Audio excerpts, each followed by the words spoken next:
Olá pessoal, me chamo Yasmin Barreto e hoje estou aqui com Lisandra Lopes e estamos no EGAPod, o lugar onde a gente fala um pouco mais sobre questões importantes para a nossa sociedade. Hoje estamos aqui com a psicopedagoga Karenina Azevedo e vamos falar um pouco mais sobre a cultura do cancelamento. Obrigada por estar aqui conosco. Olá gente, estou aqui no EGAPod para falar de cultura do cancelamento, para a gente falar um pouco mais sobre essa questão tão difícil para a sociedade hoje, principalmente com os adolescentes. Para começar, queria fazer a pergunta para a senhora. O que é a cultura do cancelamento e como ela acontece hoje? A cultura do cancelamento é um movimento social vindo com as redes sociais, um movimento social, que é um movimento em que se faz de forma coletiva para excluir alguém que falou ou que fez algo que é discordante com o que se acredita. É um grande bullying, um grande bullying de redes sociais e que sempre toma uma proporção grande demais, com grandes comprometimentos psicológicos para quem sofre isso, né? E assim, não sei se vocês vão fazer a pergunta, mas deixa eu falar um pouquinho assim. Pensem que tudo nesse momento que a gente está vivendo de redes sociais, tudo é muito rápido, tudo é muito volátil, tudo é muito supérfluo. E a gente fica com a dificuldade de lidar com as reações adversas. Ou seja, o que eu não concordo, o que não diz respeito ao que eu penso, eu chego e cancelo. Só que a cultura do cancelamento veio assim. Se um amigo me diz algo que eu não gosto e que me incomoda muito, eu fico sem falar com ele por um tempo, ou discordo. A cultura do cancelamento, eu coloco isso na rede social, eu divulgo isso, e isso ganha um mundo, né, ganha uma dimensão muito grande em muito pouco tempo. E aí essa pessoa sofre uma exclusão não só das redes sociais, como dos meios sociais. Então o problema vem porque essa pessoa sofre. Porque como tudo é muito volátil, passa assim, ó. Como todo bullying no meio social, daqui a 3 dias, uma semana, se esqueceu. Mas para quem sofreu, para quem foi excluído, para quem teve o processo psicológico envolvido, fica pesado. Então a gente precisa ter muito cuidado com a cultura do cancelamento, com essa coisa rápida, voraz, agressiva, de eu não gosto, eu brigo, e aí eu brigo e faço uma campanha. Eu acho também que o cancelamento ele é mais comum nas redes sociais e quando você se torna uma pessoa famosa, você já tem que entrar naquele meio sabendo que qualquer coisinha que você fizer e não for do agrado da outra pessoa, ela vai acabar te cancelando de qualquer jeito. Então você tem que ter muita saúde mental para entrar nesse meio de internet e tal. Como as redes sociais e a internet contribuem para a disseminação dessa cultura? Vou respondendo as duas. Esse movimento de cancelamento é um movimento que surgiu eminentemente por causa dos meios sociais. Porque, como eu dei exemplo, antes, quando você se chateia, você podia até ter uma galera na escola, por exemplo, que se chateasse com uma pessoa e aquela galera deixasse ela excluída. Mas o meio social, e aí vem a sua pergunta, ele faz com que isso tome um tamanho muito grande e se expanda. Porque aí, hoje vocês, adolescentes, vocês conhecem gente de todas as escolas, de todos os lugares, e isso vai acontecendo, vai crescendo e essa pessoa se torna exposta no meio muito maior do que um micromeio, que seria uma sala de aula ou um espaço escolar. Então, é dessa forma que o meio social contribui ou deturpa, né? Porque a minha opinião, da forma que eu coloco que você gosta de mim, você vai ter a mesma opinião que eu. Mas eu não parei para ouvir o outro. Eu ouvi a sua opinião e a partir daí eu já não gosto do outro e aí eu já divulgo o que você disse. E aí, para quem eu divulguei, ou seja, isso ganha um tamanho gigantesco, isso cresce de uma forma exponencial e isso sacrifica demais a pessoa que está sofrendo esse bullying. E aí vem a coisa do não poder ter tempo, nesse tempo moderno, de ouvir o outro. E aí tem um movimento que a gente tem pensado muito, que é um movimento que a gente tem chamado de movimento do TikTok, que tudo é em 1 minuto. Então, quando eu não gosto de alguma coisa, eu não paro, eu não respiro, eu não elaboro, eu não penso, eu não converso com pessoas adultas para melhorar, para modificar o meu pensamento ou para entender melhor o que eu estou sentindo e eu já explodo no meio social. E na hora que eu recebo aquilo e explodo no meio social, ninguém segura mais. Aí já tomou o caminho que ninguém pensa mais. Então, assim, o que eu acho que é bem importante a gente pensar quando a gente fala de cultura do cancelamento é que, claro, tem coisas que a gente não... Tem coisas muito sérias. Se a gente for olhar aí na internet, tiveram cancelamentos de pessoas, de youtubers, de pessoas que falaram coisas muito graves e muito sérias. Né? Então, assim, eu não estou questionando isso, eu estou questionando que não se para pensar e analisar, principalmente no meio adolescente, né? E eu não estou falando de discussões políticas, de política social graves. Eu estou falando de questões assim, que não para se pensar o que aquilo entra de competência, o que é que aquilo entra de análise do processo mínimo, sabe? Assim, antigamente você brigava com um amigo por uma coisa séria, você ia conversar com um professor, com um orientador, com um coordenador, com seu pai, com sua mãe, ou seja, você trazia informações próximas para fazer uma elaboração da dor, do incômodo, para depois decidir como resolver com aquela pessoa, chamar para conversar, ou conversar com a direção da escola, com a orientação, que ia chamar os dois. Hoje não. Hoje é a coisa automática. Em segundos você já publicou na internet. Em segundos essa pessoa já está sendo exposta para muita gente. E aí essa pessoa pode ter casos graves. Então a gente não tem mais tempo de elaborar os incômodos. E claro, eu não vou expor alguém que pense igual a mim. Né? Eu não vou fazer um cancelamento de alguém que fala o que eu concordo. Então pense que está sempre de um lado danoso, pejorativo e punitivo. Eu não saio divulgando, assim, a divulgação de algo que eu acho maravilhoso não tem o tamanho que tem do cancelamento. Porque faz parte do ser humano precisar sentir essa raiva. Então, no momento que algo me incomoda, eu exponho, e você é minha amiga e vê que eu estou incomodada, você se incomoda também. É empatia. Né? É empatia perversa, mas é empatia. E aí divulga para meio mundo. E quais são os principais efeitos psicológicos e emocionais nas crianças e nos adolescentes com esse cancelamento, essa cultura? Os efeitos são basicamente os mesmos de um bullying. A diferença é que se torna um bullying grande, né? Não é um bullying com muito fermento. Porque assim, um bullying, quando você pega o bullying num contexto mínimo, como eu dei o exemplo aqui de uma escola, já é muito difícil, porque você vai expor essa pessoa, vai excluí-la, vai colocá-la em um lugar que ela não é vista, não é querida. Mas imagine isso no tamanho muito grande. Imagine isso, essa pessoa chegar no clube e ser vista. Essa pessoa chega no mercado e alguém aponta. Essa pessoa vai em outros grupos sociais. Não deu certo, muda de escola, chega na outra escola, todo mundo sabe quem é ela por alguma coisa. Então, quais são os comprometimentos gravíssimos? Assim, essa pessoa pode deprimir, pode não. É praticamente certo que essa pessoa vai deprimir. Podem vir outras crises psicológicas graves, né? Porque essa pessoa está exposta e ela não teve espaço para se defender. Porque daqui a 3 dias já se mudou, já se vai fazer de outro cancelamento, de outra pessoa, de outra forma, e a defesa dela ficou ali. E ela, pronto, ela fica engolida, né? Ela engole aquilo, aquela dor, tampona, e aí? E sozinha, né? E sozinha. Então, eu acho essa cultura do cancelamento extremamente preocupante, grave e perversa. Por exemplo, eu vou dar um exemplo aqui razoavelmente recente, que, por exemplo, teve esse podcast do Monark, não sei se vocês acompanharam, que ele fez uma defesa de um partido nazista, e houve um cancelamento gigantesco. Erradíssimo, muito complexo, não tinha nem o que defender. Mas a cultura do cancelamento não cancelou só ele, cancelou todos os outros podcasts da empresa dele.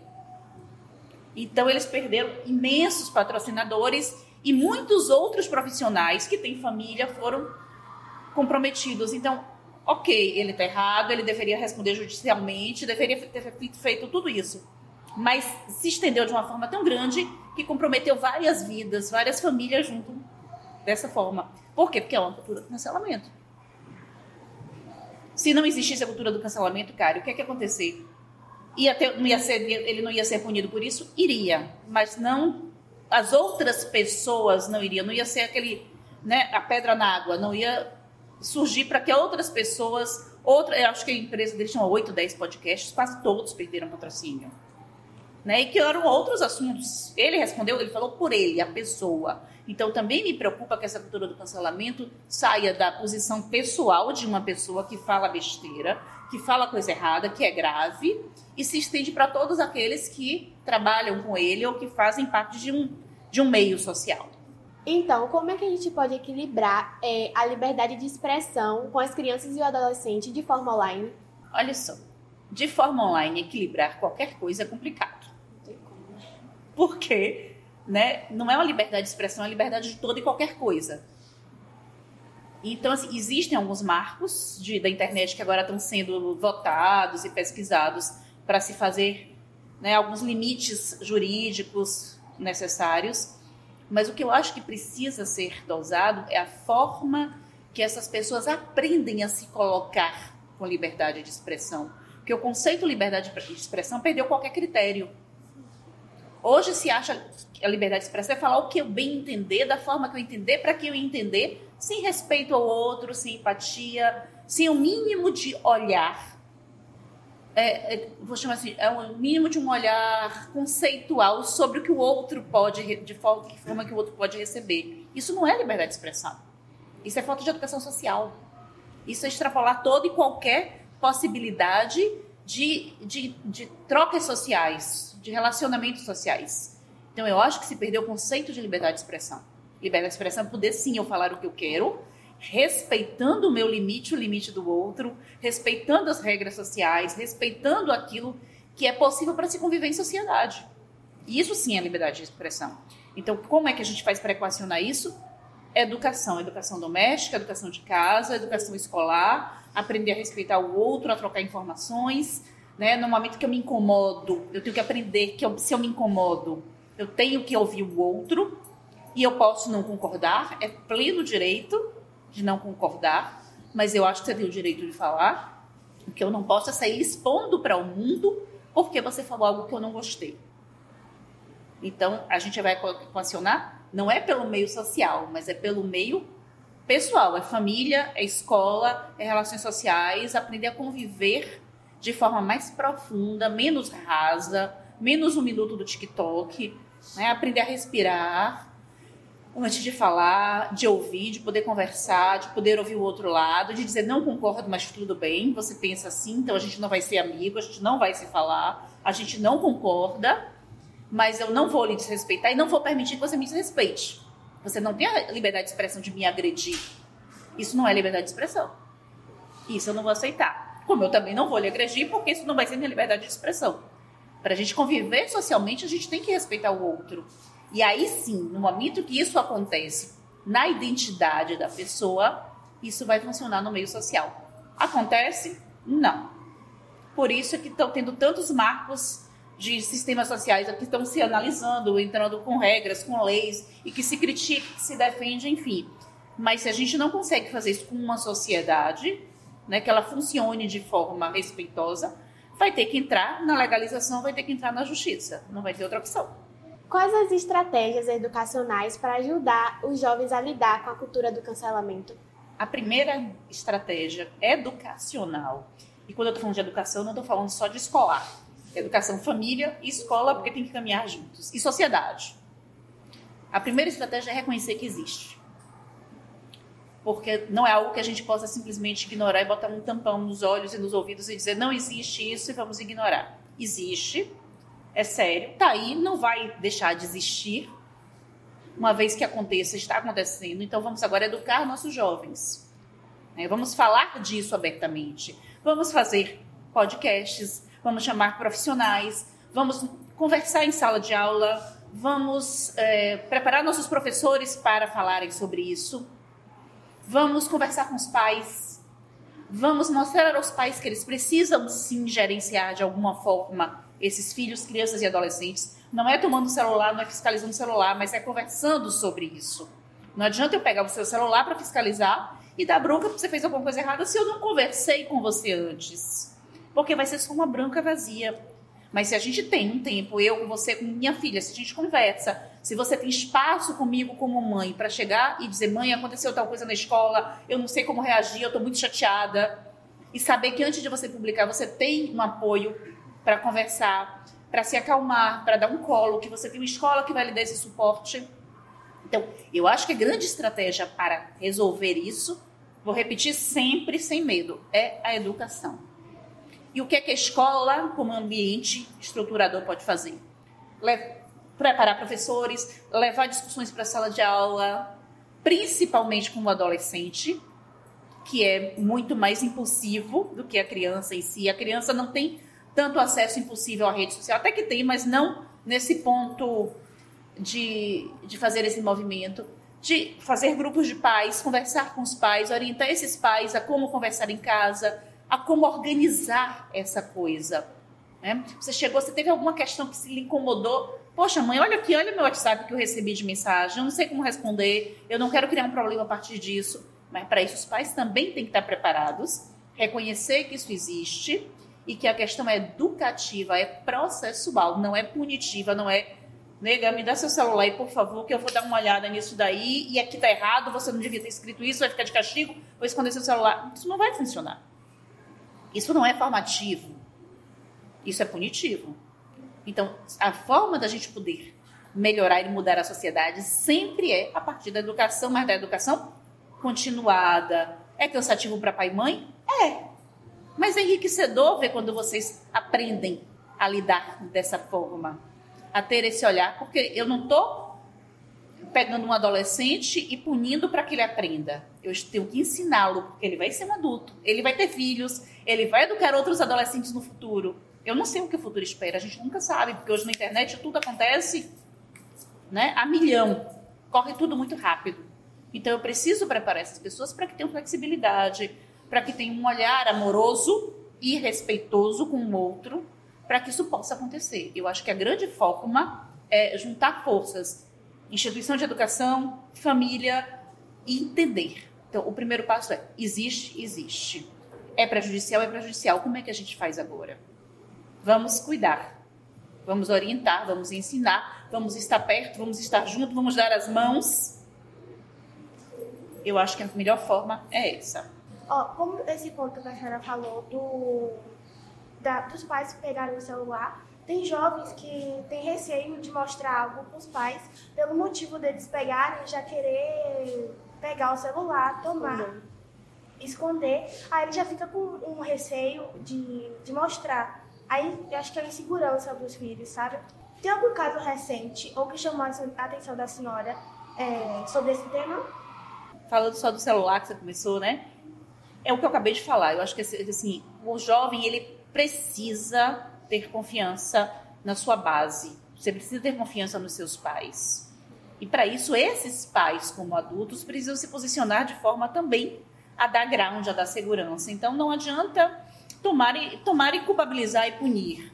Então, o jovem só vai ter segurança em mostrar alguma coisa se ele sente parceria, se ele sente cumplicidade. Sim, eu vou levar uma bronca se eu mostrar isso a meu pai, ele vai me dar uma bronca.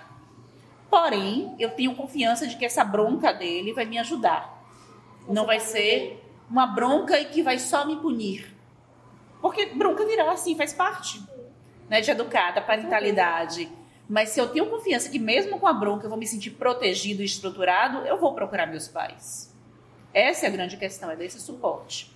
O caso, assim, muitos casos recentes, qualquer caso de cancelamento grande me chama a atenção e me impressiona. E sempre é aquela coisa dos youtubers, né, dessa galera.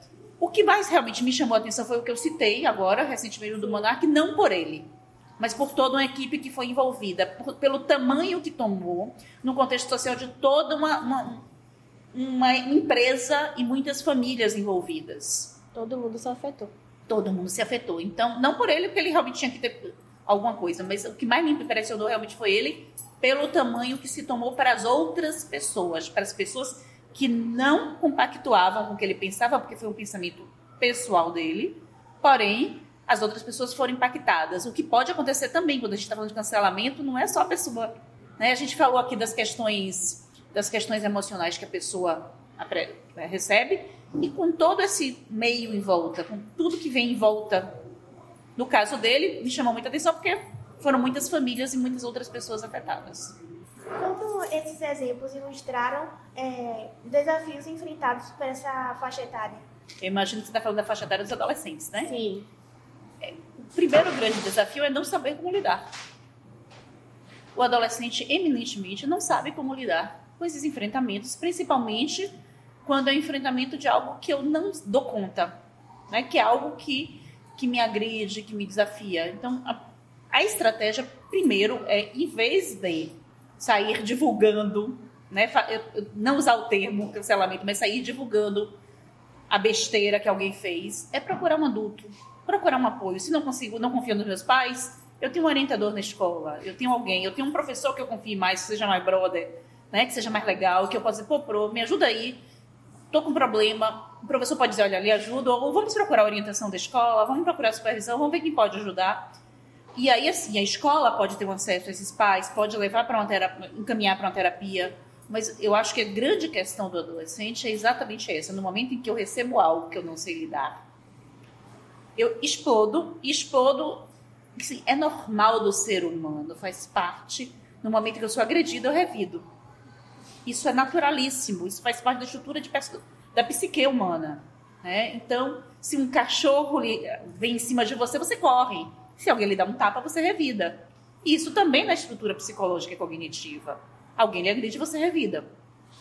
Só que, nesse processo, entre duas pessoas, está ótimo. A questão é quando isso vai para o meio social e que todo mundo toma as dores. Porque dentro do meio social, que ninguém se expõe, todo mundo é mestre de alguma coisa. Todo mundo sabe muito alguma coisa, todo mundo dá opinião. São os opinadores profissionais. E isso aí vai escalonando na cabeça de um adolescente, por exemplo, não só na cabeça do que foi machucado, mas daquele que machucou, porque vai dando força, vai dando poder, e aí é uma confusão absurda. Então, eu acho que sempre a primeira coisa é, me incomodou, procura alguém de conforto, alguém de segurança, de preferência alguém mais velho, que tem um pouco mais de maturidade, para poder acolher, orientar e organizar isso. E aí depois se pensa o que fazer, que caminhos tomar. Sim. Ou seja, a base de tudo é sempre a conversa e procurar ajuda, né? Agora eu queria saber da senhora como é que a mídia pode contribuir por uma cultura mais saudável. A mídia pode não, a mídia deve contribuir para uma cultura mais saudável.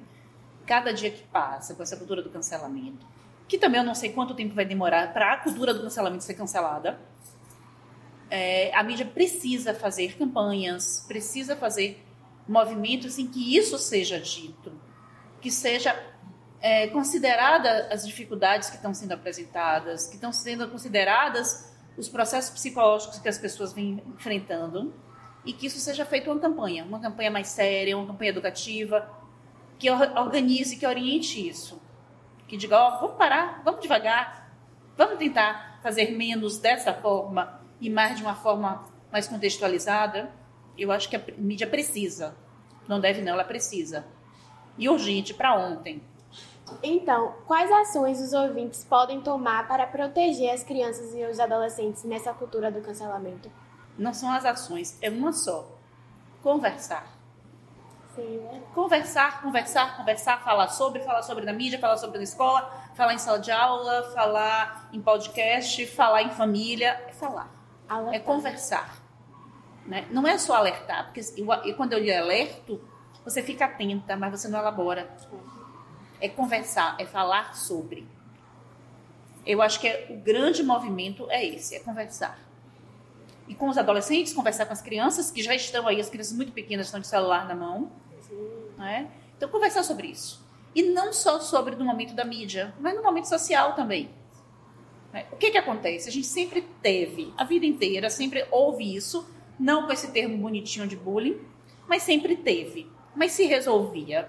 Por quê? Porque não se trazia de uma forma tão rasa e não se espalhava no meio social. Então, o que o meio social fez? Impediu as conversas olho no olho, impediu as resoluções diretas. Então, quando você vai para o meio social, você não faz o enfrentamento. E se não faz enfrentamento, você não cresce no embate. O embate ajuda a crescer. O embate ajuda você a desenvolver competências de negociação, estratégias de troca, amadurece. Então, quando você descarrega no meio social, independente da questão do tamanho que vai tomar, você jogou fora ali e acabou. E aí? Cadê as estratégias de negociação? Onde é que eu vou fazer esse enfrentamento? Onde é que eu vou aprender? Onde é que eu vou amadurecer? Onde é que eu vou desenvolver trocas? Onde é que eu vou me expor a ouvir o espaço do outro e não concordar e dizer, bicho, não concordo, não. Tá, você não concorda, mas também não concordo. E aí, como é que a gente vai resolver? Resolve, não resolve? É um conflito, não é? Vai ter uma solução, não vai ter? Então, Esse eu acho que é uma perda absurda que o meio social trouxe. Porque você chega lá e coloquei, aí vem 300 pessoas respondendo, uns contra, uns a favor. Aí eu não gostei do que alguém foi, na minha página, eu vou lá e excluo. A pessoa levou 5 minutos escrevendo, eu excluo em 2 segundos. Porém, contudo, todavia, no entanto, me impede de conversar olho no olho e de fazer trocas. E enquanto isso ainda funciona entre duas pessoas que se conhecem, ainda tem um dado bom. E quando são pessoas desconhecidas? E quando o cancelamento vai para pessoas que eu nunca ouvi falar na vida apenas porque falou algo que eu não concordo? E a partir daí eu faço um grande movimento. Então, eu acho que a cultura do cancelamento deu um poder inexistente, um falso poder a muita gente de colocar coisas para fora que não tem motivo. Eu não tenho que me envolver com o que é do outro. Eu não concordo, eu não leio. Eu não concordo, eu não sigo. Eu sigo e falou alguma coisa que eu não gostei, eu paro de seguir. Isso é livre-arbítrio, né? Isso é liberdade de expressão. Eu me expresso e não concordar e não seguir. Eu não preciso estar detonando aquela pessoa por isso. Eu prefiro muito mais dizer alguém que eu confio e que eu gosto. Poxa, bicho, você falou um negócio feio aí. Tá estranho, se liga lá. Do que sair detonando alguém que eu não conheço. Não é construtivo. Então, o que me preocupa muito, até pensando assim no geral, é que a cultura do cancelamento trouxe um poder destrutivo a pessoas, no geral, a todo mundo, e sem qualidade. É tudo muito raso, é tudo muito rápido. E aí a gente volta à questão das relações muito simples. As relações são trocadas, é amigo, não é amigo. Não se resolve mais conflitos. Eu cancelo. Esse que eu acho que é o grande problema dessa sociedade, que precisa, sim, ser conversado dentro da escola, dentro da casa, nos meios sociais, nos podcasts da vida, nas publicações, nos jornais, no YouTube, enfim, tem que ser dito. Bom, pessoal, chegamos ao final de mais um EGAPod e eu queria agradecer a senhora por ter ajudado a gente a entender mais sobre esse assunto, que é tão comum hoje em dia. Foi um prazer estar aqui com vocês. Sempre que quiserem, precisarem, estarei aqui. E falar para vocês que estão aí de casa, não esqueçam de seguir a gente no Instagram e no YouTube também, porque lá a gente sempre fala sobre esses assuntos de escola, sociedade, e o espaço é sempre livre para vocês poderem comentar. Acesse nosso canal do YouTube, Colégio Gabriel Arcanjo, e nosso site www.colégiogabrielarcanjo.com.br.